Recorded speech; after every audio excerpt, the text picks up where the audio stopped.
This holiday season, the ancient hatred of anti-Semitism cast a shadow over New York City during Hanukkah, the Festival of Lights. The New York Police Department recorded at least 9 separate attacks against Jews, more than one attack for each day of Hanukkah. New attacks were reported seemingly on a daily basis. In Crown Heights, site of the deadly anti-Semitic riots incited by Al Sharpton in 1991, a group of men beat up an Orthodox Jew and attacked another with a chair.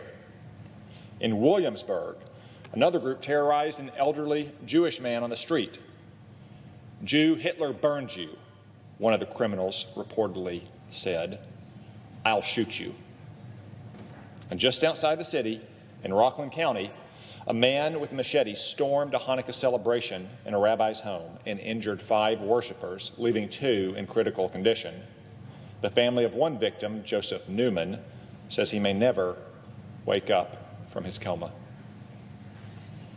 These heinous attacks are part of a growing storm of anti-Semitism that has made Jewish Americans fearful to worship and walk the streets in their own communities.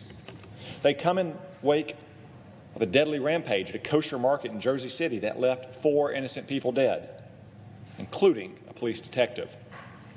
And of course, they come in the wake of the deadliest anti-Semitic attack in our nation's history, the massacre of 11 Jews at the Tree of Life Synagogue in Pittsburgh by a white supremacist.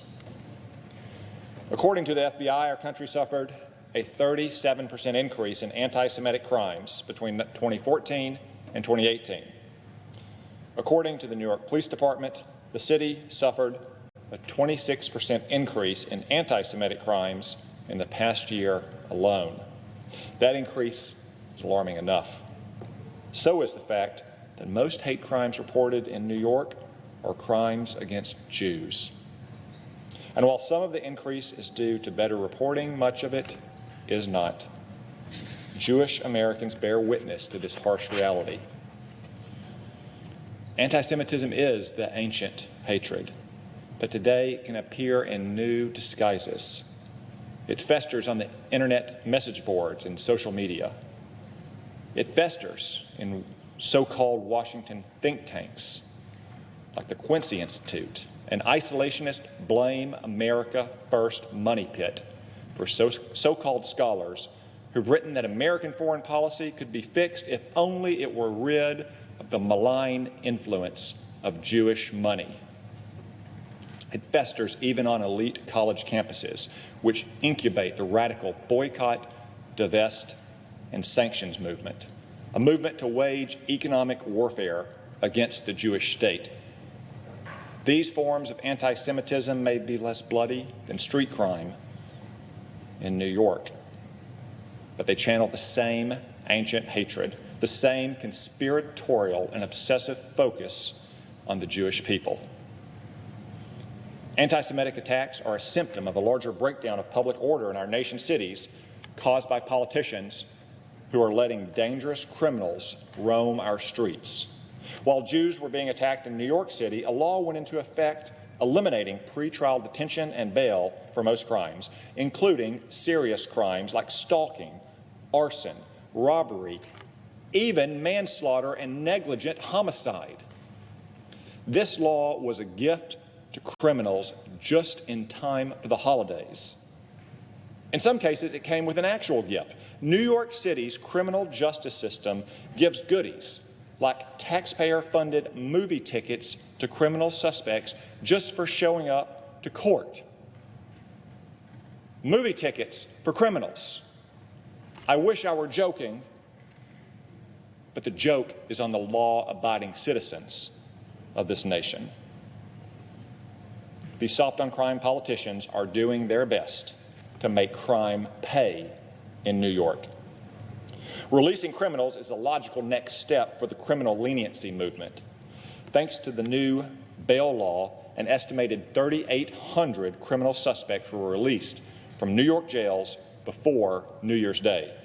Many of those suspects were arrested for new offenses within hours of their release. Case in point, on the 6th day of Hanukkah, December 27th, Tiffany Harris was arrested for attacking 3 Jewish women in Crown Heights. She shouted, "F you, Jews," as she slapped them in a rage. Despite the violent nature of her crime, Harris amazingly was released without bail. The very next day, December 28th, the 7th day of Hanukkah, and on the 8th day of Hanukkah, Harris was arrested yet again for assault.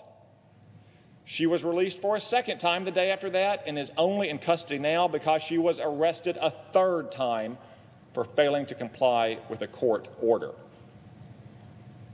I can only imagine how demoralizing it must be for New York's police officers to arrest a violent criminal only to risk their safety, arresting them the next day for harming somebody else, and the next day, and the next day.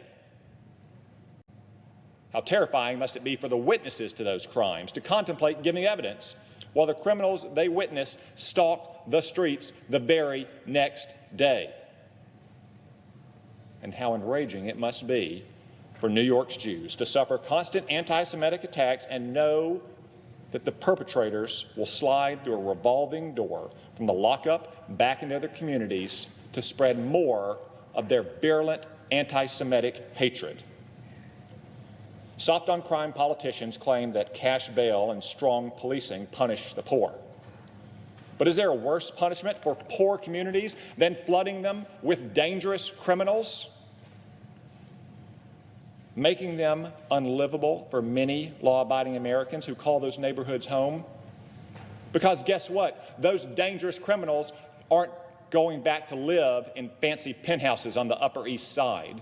They aren't living behind gated communities in Bethesda and Arlington.